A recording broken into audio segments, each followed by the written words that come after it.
This is going to be a doozy. I'm going to be talking about Saturn. Saturn just entered Aries, and so did the Sun. I feel like Saturn kicked me out of bed this morning.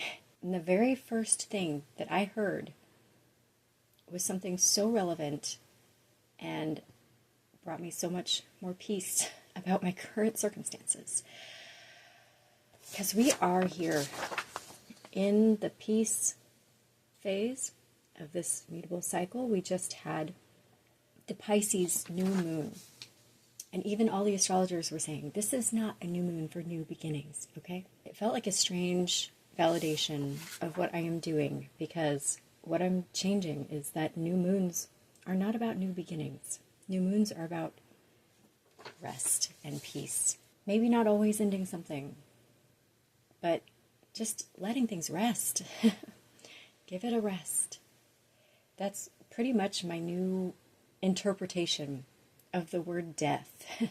So in all of the feminine arts, the mystic arts, tarot cards and astrology, the word for death has been softened by replacing it with the word transformation. It's not even that serious most of the time. It's just giving it a rest. And that is the true softness and gentleness of the divine. Everything, any situation that you look at,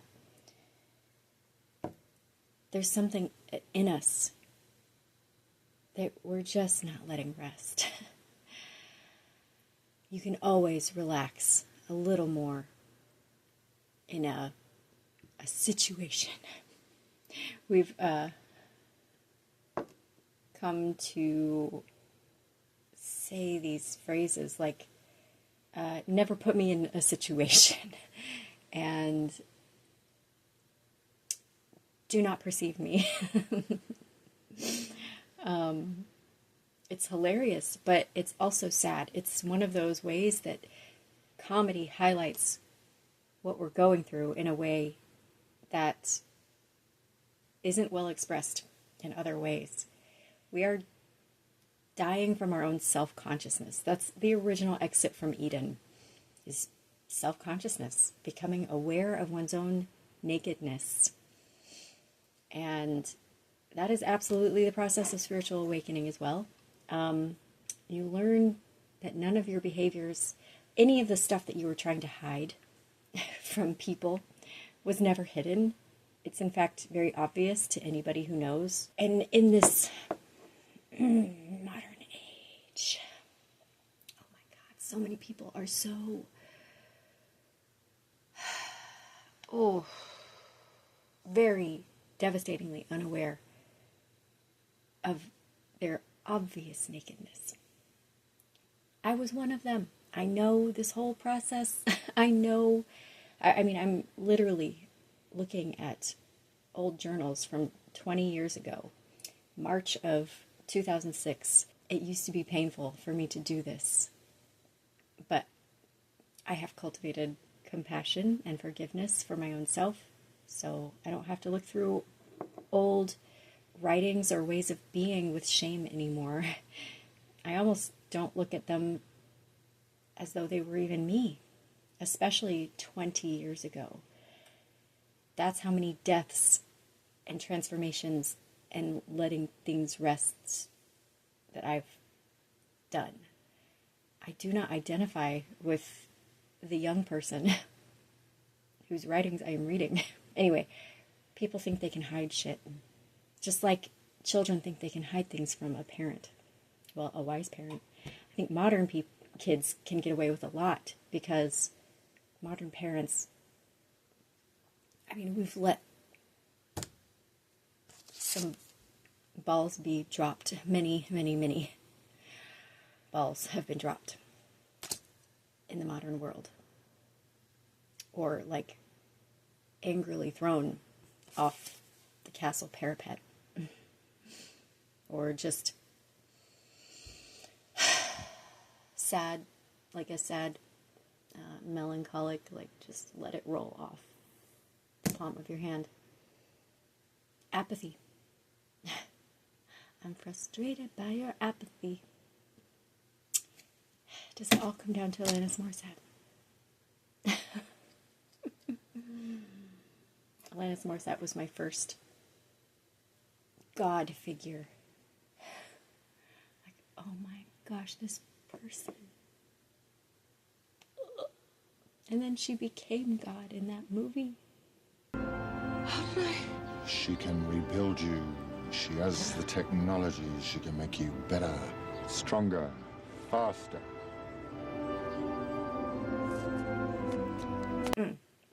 Anyway, that's exactly what I wanted to talk about is the castle. It's been coming up a lot for me. I realized, I think it was just like during one of my videos here, in my Jeffrey Epstein video, I was saying castle walls instead of boundaries. Like, boundaries aren't enough anymore. I need freaking castle walls. Because something happened to me recently that I still don't understand and is still disturbing my peace. And I solved a piece of that puzzle this morning. This is what astrology is best for. It is a mystery game. You are suddenly awake within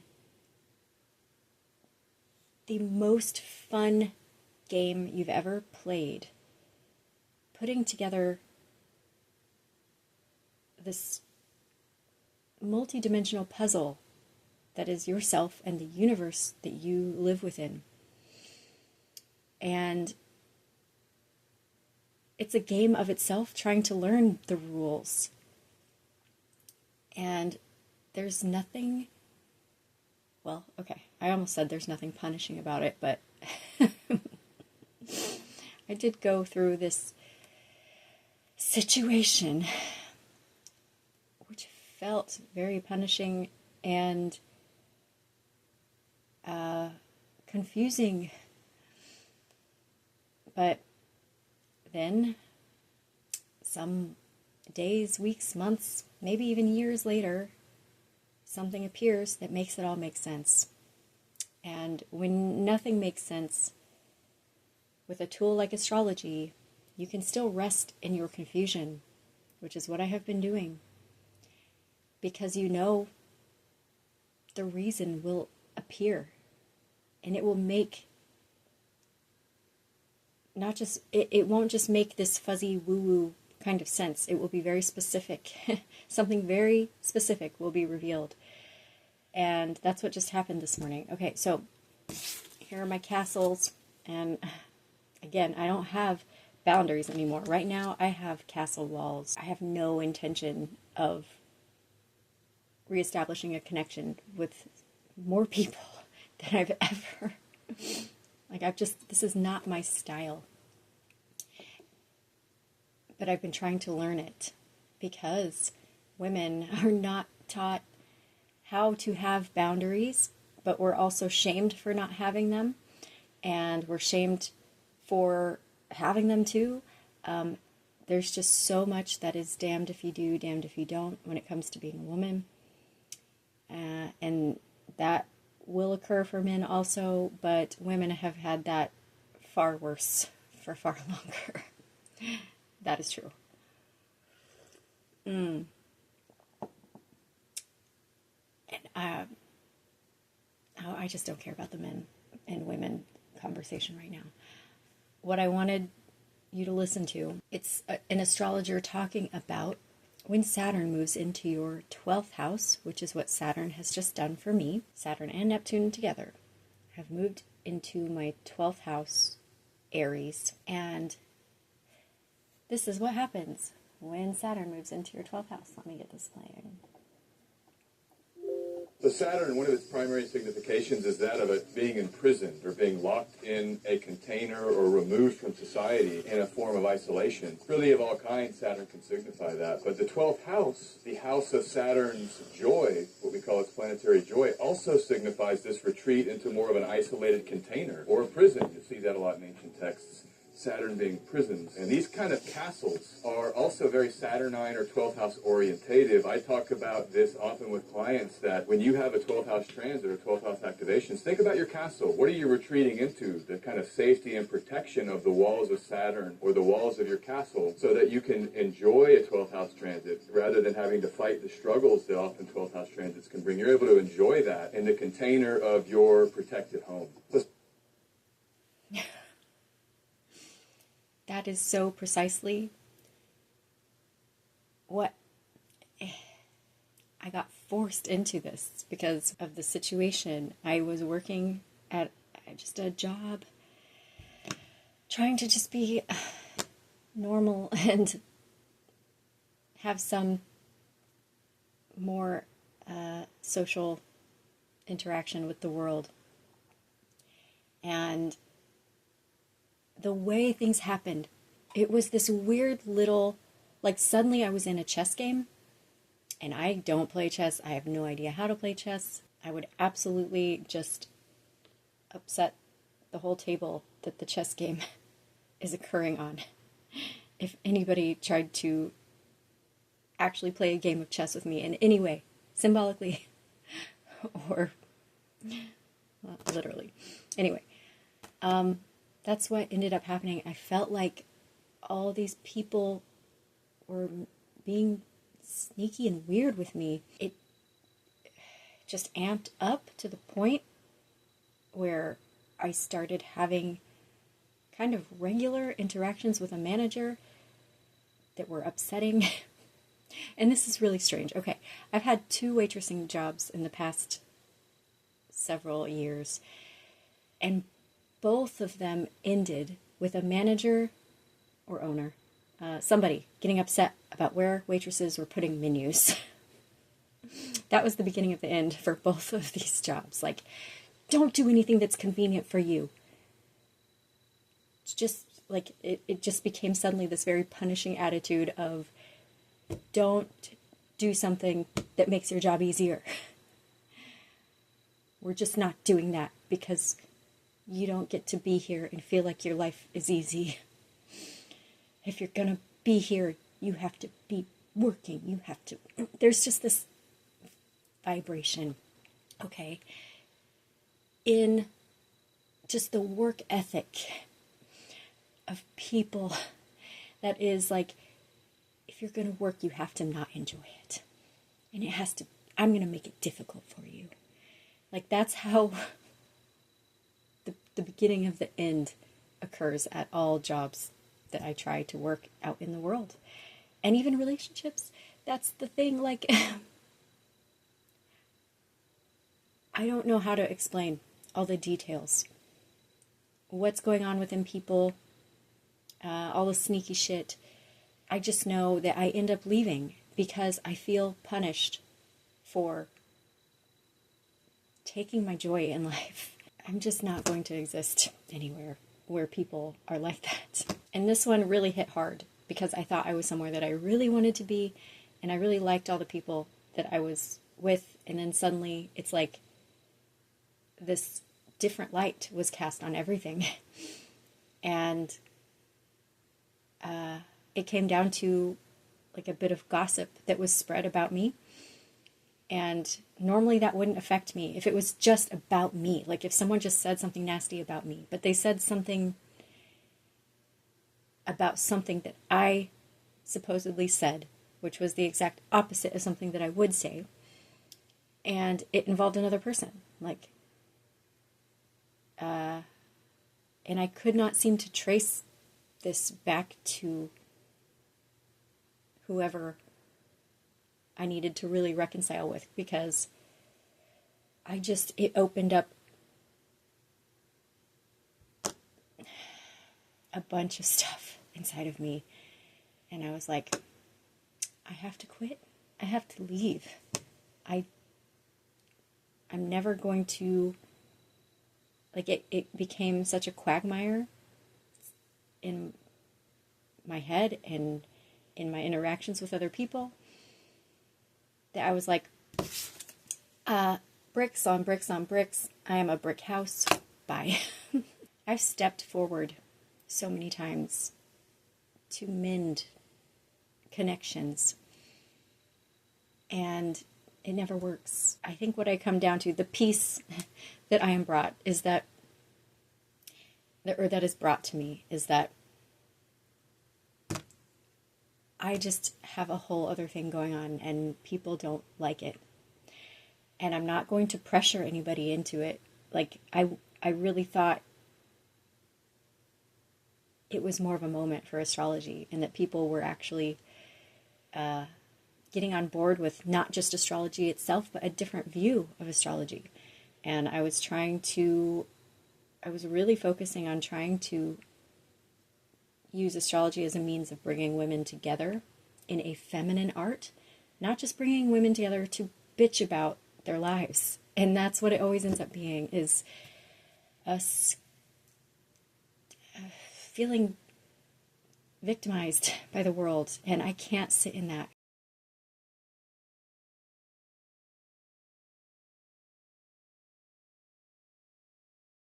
And I never have. And I see women's shadows also. And I'm about integrating the shadow, not just sitting in commiseration with our shadows. No, it's not what we're supposed to be doing. You lay that thing to rest, or you just let it take its rightful place behind you in life. Get behind me, Satan. That's where your shadow goes, and everybody's got one, because the sun shines and casts a shadow for each of us.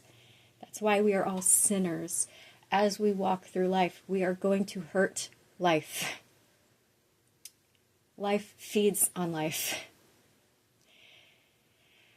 And that's another thing that's going to drive me into my castle for a long time, I can tell, because I am defending the animal kingdom circle of life view against the wave of spirituality that is coming, that is trying to make it all about transcending this lowly earthly matter. It's not that I don't think that's true. We are to transcend all of the brutality that occurs down here, but that's going to be a much longer process, and it doesn't require any shaming of the process as it stands. So that's my goal. No shame, okay? Even if you are actively doing something that ain't so great, that is making your shadow more of like a buddy, standing upright in your life, holding your hand, instead of taking its rightful place on the ground behind you, it doesn't matter, because the true spiritual reality is everything is okay. Everything is fine. This brutal place is where you get to make all your mistakes and learn from them. And its beauty comes from its brutality, because we are making something real. Okay? I drew these 3 cards yesterday morning, and after that, I had a really bad day just fighting all these things in my head that fighting confusion about the situations that have occurred the past 2 years, and what does it even mean to love people so much and not be able to interact with them? How can I even justify that? And that's kind of been a thing inside of me for a long time. How can you be a mystic and write all these beautiful things about the human journey and human beings, and your only contact with the world is publishing that book, speaking of famous mystics, how the world knows of mysticism is through these figures who never interact with the world. How do you integrate the world of people with what comes in these states of complete isolation from people? It's time to integrate the two. It's time for normal people to integrate retreat, seeing themselves as the hermit and seeing themselves as deserving their own castle walls. Every person seeing themselves as the owner of this pale blue dot and treating it as such. Because that's the ultimate spiritual awakening experience, is realizing that your consciousness is what generates this whole illusion of Maya, whatever you want to call it. View it like, I don't know what's literally real, but at times this takes the form of an actual reality in my consciousness that you can splice and edit reality with your consciousness. I have seen, witnessed things that I will never be able to explain. And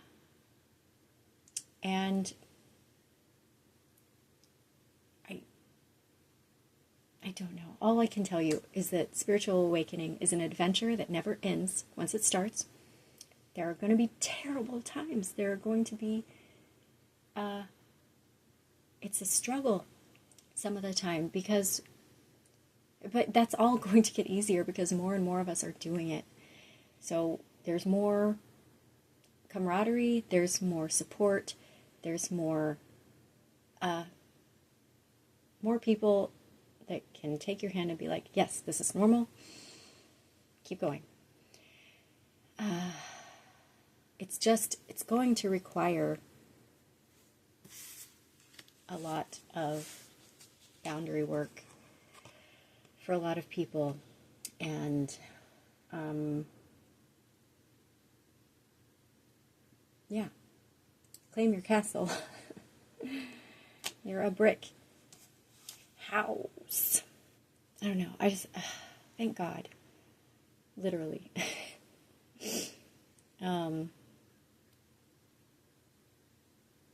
I don't know what else to say, and I've said plenty. Thank you, Saturn. It's good to know that you are in your house of joy for me, my 12th house, which I don't understand, and that makes sense because the 12th house is the house of hidden things, like things that just aren't going to make sense, I guess.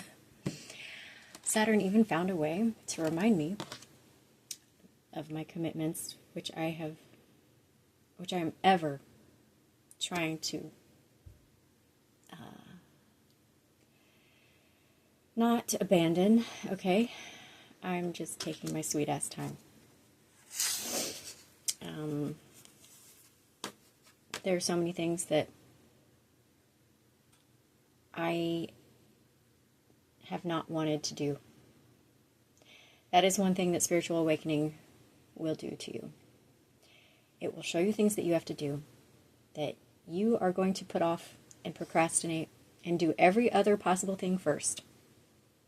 That's why this space, planet Earth, this dimension, whatever, has to exist as a all-forgiving space for us to make the mistakes that we have to make before we can truly evolve. It's just like checking on a plant to see if it's ready for harvest. Literally, that is what Saturn, this scythe, really means. We see death as this terror. The scythe just comes to harvest your crop. Like, we do that with ourselves every day. We emphasize our good traits and minimize our bad traits. Like, we are our own scythe. And then all the forms that judgment and, whatever that takes in the social world, yeah, for human beings, sometimes it's still massively leading to just grim reaper shit, scary shit, when humans take it into their hands to kill one another, or to decide that certain groups of humans are harvests and others are chaff. That's bad. But the energy and the process of Saturn is something totally different, totally personal, and something for you to master in your life. That is the value of astrology, not the personality stuff where people get to just stereotype one another and not trying to predict the future even. Like, let's say I knew about 12th house Saturn stuff before this transit. So then all this stuff that happened to me would have still happened like a whirlwind. I may have been able to make more sense of it more immediately. But that's not how astrology works. It doesn't show you what will happen in the future. It gives you a very vague notion because these are energies. Where God comes in is the circumstances, the details that are illuminated, which cause you to see the divine matrix, not the stupid human matrix where we take this scythe upon ourselves and, I mean, sometimes symbolically, like get out of my castle. But that's different from, all the war shit that is happening right now.